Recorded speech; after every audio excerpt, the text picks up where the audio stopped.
Que Dieu soit loué, je vous bénis tous au nom de notre Seigneur et Sauveur Jésus-Christ de Nazareth. Nous allons partager ensemble la parole de Dieu. Je crois fermement, je crois avec assurance. C'est la parole de Dieu qui libère l'homme. C'est la parole de Dieu qui affranchit l'homme. Nous allons lire la parole de Dieu dans le livre de Jean, chapitre 8. Verset 32. Je lis la parole de Dieu. Vous connaîtrez la vérité et la vérité vous affranchira. 33. Ils lui répondirent, nous sommes la postérité d'Abraham et nous ne fîmes jamais esclaves des personnes. Comment dit-il, vous deviendrez libres? En vérité, je vous le dis, leur répliqua Jésus, quiconque se livre au péché est esclave du péché.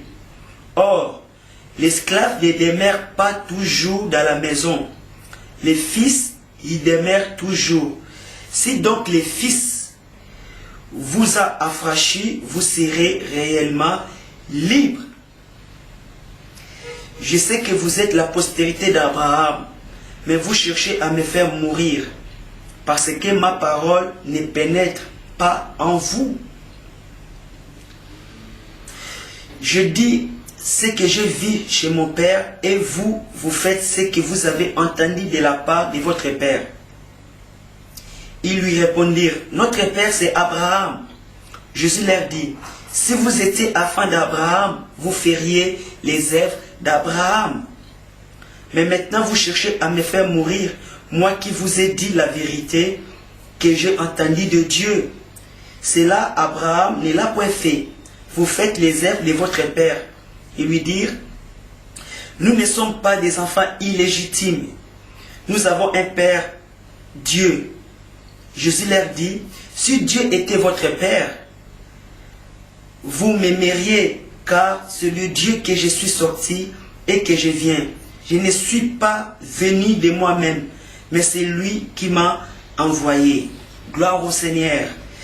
Donc je lis dans le livre de Jean, chapitre 8, verset 32, et je terminé jusqu'à 42. Amen. Je bénis le Seigneur pour cette parole. La Bible dit, vous connaîtrez la vérité et la vérité vous affranchira. C'est la connaissance de la vérité qui libère l'homme. Ce n'est pas le fait que tu portes le nom des chrétiens que tu es libre. Mais nous sommes libres parce que nous connaissons la vérité. C'est la vérité qui franchit l'homme. Alléluia. Jésus était venu comme une vérité envoyée, une vérité qui était sortie de Dieu pour nous libérer du péché. Parce que la Bible dit, Jésus-Christ était mort sur la croix pour nos péchés. Et si nous avons compris cela, si nous avons accepté cette vérité, nous serons réellement libres et nos péchés seront pardonnés. Alléluia. Merci Seigneur. Jésus était mort pour nos péchés. Il était crucifié sur la croix. Il était mort. Et ensuite, le troisième jour, Jésus était ressuscité. sa résurrection nous donne une nouvelle vie. Gloire à Dieu. Si nous comprenons cette vérité, si nous connaissons cette vérité, si nous mettons cette vérité en pratique par la foi, la Bible dit nous serons réellement libres. Amen. C'est pourquoi j'encourage les serviteurs de Dieu, les prédicateurs, les pasteurs, les prêtres d'enseigner la vérité de la parole de Dieu. Parce que c'est la vérité qui libère l'homme. Ce n'est pas la parole enseignée avec des mélanges pour faire plaisir aux hommes. Ce n'est pas la parole préparée avec intelligence de l'homme pour faire plaisir. Non, mais c'est la vérité qui vient de Dieu. La Bible dit, Dieu dit, mon peuple sera enseigné par moi-même. Et ceux qui seront enseignés de Dieu viendront à Jésus-Christ. Car personne ne peut venir à Jésus-Christ si le Père ne l'attire. C'est Dieu qui enseigne dans le cœur. Dieu m'utilise comme un instrument pour parler à vous, pour vous enseigner sa vérité, pour vous dire que Jésus-Christ était mort sur la croix pour vos péchés et il était ressuscité des morts pour vous donner une nouvelle vie. Aujourd'hui, c'est possible, vous pouvez vivre cette vie nouvelle par la résurrection de notre Seigneur Jésus-Christ. Et la Bible dit, c'est lui qui pratique les péchés, il est esclave du péché. C'est lui qui obéit au péché, il est esclave du péché. Alléluia. Mais c'est lui qui obéit à la justice de Dieu. C'est lui qui connaît la vérité de la parole de Dieu. Et c'est lui qui la pratique est complètement libre. Ne vous y trompez pas. Comme cela est écrit dans sa parole. Que c'est lui qui pratique les péchés et est esclave du péché. Je ne peux pas dire que Christ est mort pour moi tout en étant resté dans la pratique du péché. Parce que si je pratique encore le péché, la mort de Jésus ne signifie rien pour moi. Parce que Jésus était mort pour me libérer du péché, pour me pardonner, pour m'affranchir. Parce qu'avant Christ, avant la mort de Jésus, j'étais esclave. J'obéissais au péché. Mais maintenant, parce que je crois en Jésus, j'ai accepté la mort de Jésus concernant mes péchés et j'ai accepté la résurrection de Jésus. Par la foi, j'ai obtenu la vie nouvelle par la résurrection de Jésus. Je dois maintenant continuer ma vie à vivre comme une nouvelle personne. Je ne dois plus rester dans les pratiques du péché. Alléluia. Nous devons saisir cette vérité. J'aimerais encore qu'on lise la parole de Dieu dans les livres de Jean, de 1 Jean. 1 Jean chapitre 3, verset 4. Commençons par le verset 4. Lisons la parole de Dieu. Quiconque pêche transgresse la loi de Dieu, et le péché est la transgression de la loi. Or, vous le savez, Jésus apparut pour ôter les péchés. Il n'y a point à lui de péché. Quiconque demeure en lui ne pêche point. Quiconque pêche ne l'a pas vu, ne l'a pas connu. Petit enfant, que personne ne vous séduise. Celui qui pratique la justice est juste, comme lui-même est juste. Celui qui pêche est du diable, car le diable pêche dès le commencement. Le Fils de Dieu a apparu afin de détruire les œuvres du diable. Quiconque est né de Dieu ne pratique pas le péché, parce que la sémence de Dieu demeure en lui. Et il ne peut pécher parce qu'il est né de Dieu, c'est par là que se font reconnaître les enfants de Dieu et les enfants du diable. Quiconque ne pratique pas la justice n'est pas de Dieu, non plus celui qui n'aime pas son frère. Gloire à Dieu. La Bible dit, celui qui pratique les péchés, il ne l'a pas vu et il ne l'a pas connu. Alléluia. Vous connaîtrez la vérité et la vérité vous affranchira. Je ne peux pas dire que je connais la vérité, que j'ai la vérité de Dieu à tout en restant dans les pratiques du péché. Parce que si je pratique les péchés, même si je porte les noms des chrétiens, si je suis dans la pratique du péché, je ne connais pas Dieu. Alléluia. C'est lui qui connaît Dieu, ne pratique pas les péchés. Parce que la vérité de la parole de Dieu nous enseigne à nous renoncer. La vérité de la parole de Dieu nous enseigne la repentance. Car la Bible dit, repentez-vous car le royaume de Dieu est proche. Et celui qui connaît la vérité, il se répand. Et il ne pratique point le péché. Alléluia. Beaucoup de chrétiens se trompent eux-mêmes. Ils pratiquent les péchés et ils disent qu'ils sont chrétiens. Et ils disent qu'ils connaissent Dieu. Alléluia. La connaissance de Dieu, ça se voit dans la pratique. Ce qui montre que je connais Dieu, ça se voit quand j'obéis à sa parole. Amen. Parce que c'est lui qui pratique les péchés et du diable. C'est lui qui pratique la justice et juste. Il est esclave de la justice de Dieu. Avant, on était esclave du péché.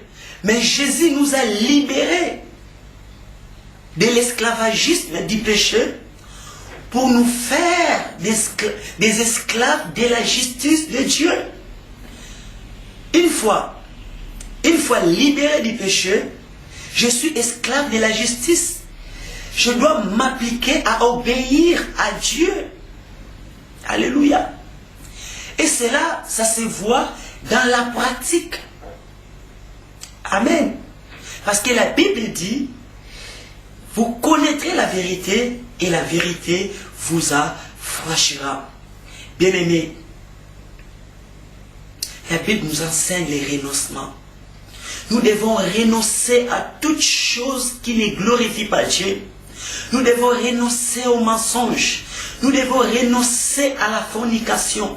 Nous devons renoncer à l'adultère. Nous devons renoncer à la cupidité. Nous devons renoncer à tout ce qui est péché. Parce que tout homme qui pratique le péché n'héritera pas le royaume de Dieu. Même si la personne porte les noms des chrétiens, parce qu'il ne s'agit pas de porter les noms des chrétiens, mais il s'agit de pratiquer la parole de Dieu. Il s'agit de marcher selon la vérité de la parole de Dieu. Parce que Dieu a déjà fait sa part. La part de Dieu, Dieu a envoyé son Fils unique Jésus. La part de Dieu, c'est Jésus. Parce que cela a été même annoncé par les anges de Dieu.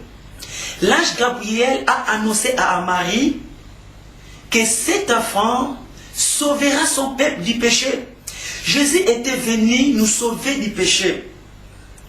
Bien-aimé, si tu demeures encore dans le péché, si tu pratiques encore le péché, cela veut dire que la mort de Jésus ne signifie rien pour toi. Alléluia. Jésus était venu nous faire sortir du péché. Et c'est une vérité de la parole de Dieu. Bien qu'aujourd'hui, les messages de la repentance, les messages du renoncement, les messages qui poussent l'homme à pratiquer la justice d'aujourd'hui est impopulaire. Cela n'est plus prêché dans des églises. Parce que les hommes ne supportent plus la vérité. Les hommes veulent attendre des choses qui leur donnent du plaisir. Mais il s'agit de la vie éternelle.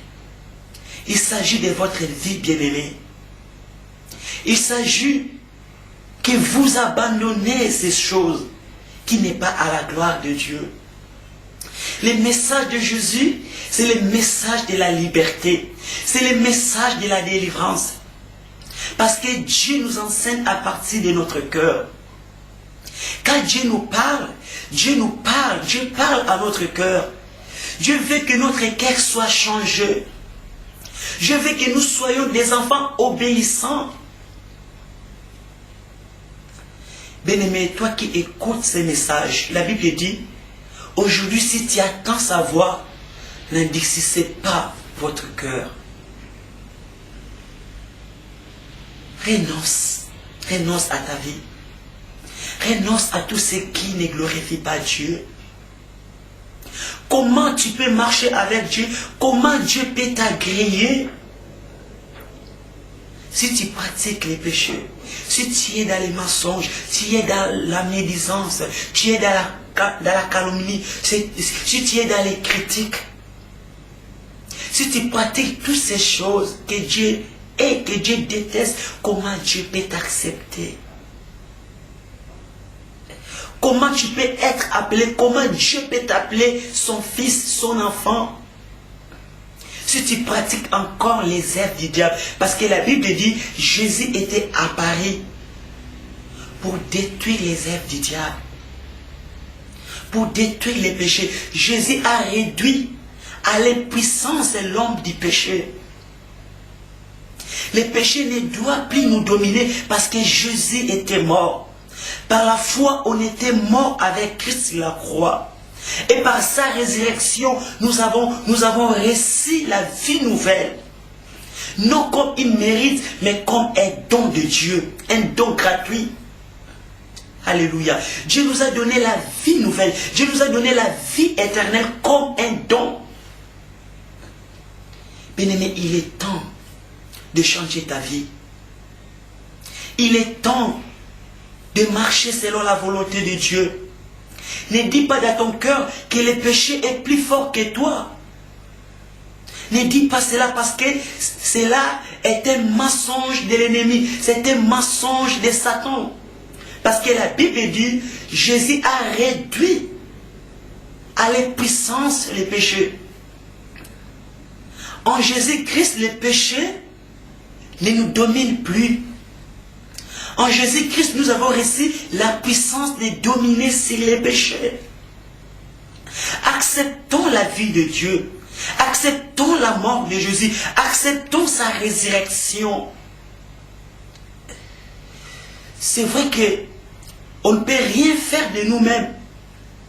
Mais la Bible dit, Jésus dit, si vous demeurez en moi, si mes paroles demeurent en vous, alléluia, nous pouvons porter des fruits. Bien-aimé, est-ce que la parole de Dieu demeure en toi? Est-ce que tu connais la vérité? Parce que la Bible dit, c'est la connaissance de la vérité qui libère l'homme. C'est quand la parole de Dieu demeure en nous, quand Jésus-Christ demeure en nous, quand nous demeurons en Jésus, que nous sommes libérés, que nous sommes libres et nous portons des fruits, des bonnes œuvres. Dieu a créé des bonnes œuvres pour que nous les pratiquions. Et ces bonnes œuvres se trouvent en Jésus-Christ. Bien-aimé, il est temps. Il est temps, si nous voulons voir un réveil dans nos pays, si nous voulons voir un réveil en France, si nous voulons voir un réveil dans le monde, restons dans la vérité. Enseignons la vérité. Parce que c'est celle la vérité qui libère l'homme. Nous ne devons pas mélanger la parole de Dieu pour donner du plaisir aux hommes. Mais nous devons prêcher la vérité de la parole de Dieu telle qu'elle est. Parce que cela est écrit dans la parole, vous connaîtrez la vérité et la vérité vous affranchira. Nous devons prêcher, enseigner au peuple de Dieu, aux hommes, les renoncements et la repentance. Parce que la Bible dit, ce n'est pas ceux qui me disent, Seigneur, Seigneur, ce n'est pas eux qui hériteront le royaume des cieux, mais ce sont ceux qui obéissent à Dieu, ceux qui obéissent à la parole de Dieu. Il ne s'agit pas de dire je suis chrétien, mais il s'agit d'obéir. Il s'agit de pratiquer la parole de Dieu. Il s'agit de mettre la parole de Dieu en pratique. Parce que la vérité de la parole de Dieu nous libère. Dieu a déjà fait sa part. Et la part de Dieu, c'est Jésus. Jésus était mort sur la croix pour nos péchés. Acceptons de mourir avec Jésus. Et acceptons aussi la vie nouvelle par la résurrection de Jésus-Christ de Nazareth. Merci Seigneur Jésus. Et je crois que vous avez compris quelque chose. Je crois que Dieu a déjà répondu à ces exigences. Parce que la Bible dit, le salaire du péché, c'est la mort. C'était là l'exigence de Dieu. Et Dieu lui-même a répondu à cette exigence en envoyant son Fils Jésus pour nous. Alléluia. Bien-aimé, loin de moi de chercher à plaire aux hommes. Loin de moi de chercher la gloire des hommes. Je cherche que la gloire de Dieu. Je ne suis pas là pour vous condamner, mais je suis là pour vous dire la vérité, parce que je crois que c'est la vérité qui libère. Et je vous dis que si vous pratiquez les péchés, vous n'êtes pas encore sauvés. Vous n'êtes pas encore libérés. Si vous pratiquez les péchés, vous êtes encore esclave du péché. Celui qui pratique les mensonges, il est encore esclave du mensonge. Celui qui pratique la fornication, il est encore esclave de la fornication. Celui qui est dans l'adultère, il est encore esclave de l'adultère. Celui qui est cupide, il est encore esclave de la cupidité. La Bible dit Jésus était venu, Jésus était apparu pour détruire les œuvres du diable. Et ces œuvres du diable doivent être détruites. Et c'est celle Jésus qui peut les détruire. Bien-aimé, crois au Seigneur Jésus et tu seras sauvé.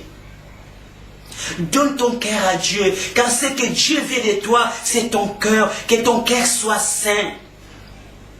La Bible dit, ces peuples m'honorent par des lèvres, mais leur cœur est éloigné de moi. Comment tu peux louer Dieu? Comment tu peux dire à Dieu que tu l'aimes si ton cœur est éloigné de lui? Renonce à l'hypocrisie. Abandonne l'hypocrisie. Il faut que ton cœur, ce qui sort de ta bouche, la louange qui sort de ta bouche, soit en accord avec ton cœur. La Bible dit, Dieu voit au cœur. Dieu ne regarde pas ce qui frappe aux yeux, mais Dieu voit ton cœur. Dieu ne regarde pas ce que tu fais. Peut-être tu es diacre. Peut-être tu fais beaucoup de choses dans ton église locale. Mais Dieu ne regarde pas ces choses. Peut-être les gens disent du bien de toi. Mais Dieu ne regarde pas ce que les gens disent de toi. Dieu ne regarde pas d'abord ce que tu fais dans ton église, mais Dieu regarde ton cœur. Si ton cœur n'est pas saint, si ton cœur n'est pas pur, tu es encore esclave du péché. Aujourd'hui, Dieu t'enseigne. Je suis qu'un instrument, Dieu m'utilise comme son instrument. Parce que c'est Dieu lui-même qui enseigne son peuple. Parce que quand Dieu enseigne le cœur. Quand Dieu parle au cœur. Parce que la parole de Dieu pénètre jusqu'au cœur. La parole de Dieu, la connaissance de Dieu ne remplit pas seulement notre tête, mais la connaissance de Dieu, la connaissance de la parole de Dieu touche notre cœur, pénètre dans notre cœur. Alléluia. Que cette parole de Dieu pénètre jusque dans ton cœur. Et laisse la parole de Dieu pénétrer jusque dans ton cœur. Parce que Dieu veut te sauver. Parce que Dieu veut te libérer du péché. La réponse de Dieu pour notre délivrance, c'est Jésus. Les œuvres de Dieu, c'est de croire en Jésus. Je crois à la prière. Mais laisse-moi te dire que la délivrance par la prière ne dure pas longtemps. Pourquoi je te dis ces choses? Parce qu'on peut prier pour toi, pour que tu sois libre. Dieu peut répondre à la prière par la foi. Mais si tu ne connais pas la vérité, si tu ne pratiques pas la vérité, tu retourneras à être esclave. Parce que nous devons marcher dans la vérité de la parole. Nous devons porter la vérité de Dieu comme une ceinture. Sinon rien. Nous devons nous revêtir de Jésus-Christ, mettre sur nous Jésus comme un vêtement. Parce que c'est la vérité qui libère. C'est Jésus qui nous libère. Bien-aimé, acceptez ce message comme un message venant de Dieu pour parler à ton cœur. Parce qu'il faut que ton cœur soit ramené au Père. Parce que le Père désire notre cœur. Et il faut que les cœurs des enfants soient ramenés au Père. Alléluia. Et par là, j'aimerais aussi parler aux serviteurs de Dieu, aux prédicateurs, mes chers prédicateurs, enseignez au peuple de Dieu, enseignez aux gens la vérité de la parole de Dieu. Ne cherchez pas des choses pour notre propre gloire. Ne cherchez pas des choses pour plaire aux hommes. Dieu veut que nous puissions enseigner la vérité de sa parole. Parce que Dieu veut sauver les gens. Dieu veut sauver les hommes par la vérité de sa parole. Par la prédication de la vérité. Dis tout simplement la vérité et c'est tout. Gloire à Dieu. Les gens ont besoin de comprendre. Ils ont besoin qu'on les enseigne la vérité. Ils ont besoin d'attendre, non l'intelligence humaine. Ils ont besoin d'attendre l'enseignement qui vient de Dieu. Et Dieu utilise des hommes comme des femmes pour transmettre la vérité de sa parole. Et que la vérité de sa parole qui pénètre jusqu'au cœur. Et c'est ça qui change l'homme. C'est ça qui ramène l'homme à lui. Alléluia.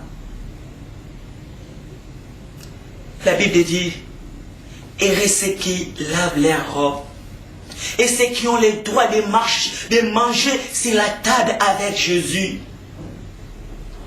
Parce que dehors, bien-aimé, est-ce que tu as droit à manger avec Jésus sur la table? Nous allons lire ensemble la parole de Dieu. Gloire à Dieu. Merci.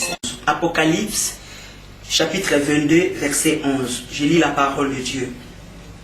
Que celui qui est injuste soit encore injuste. Que celui qui est souillé se souille encore. Que les justes pratiquent encore la justice.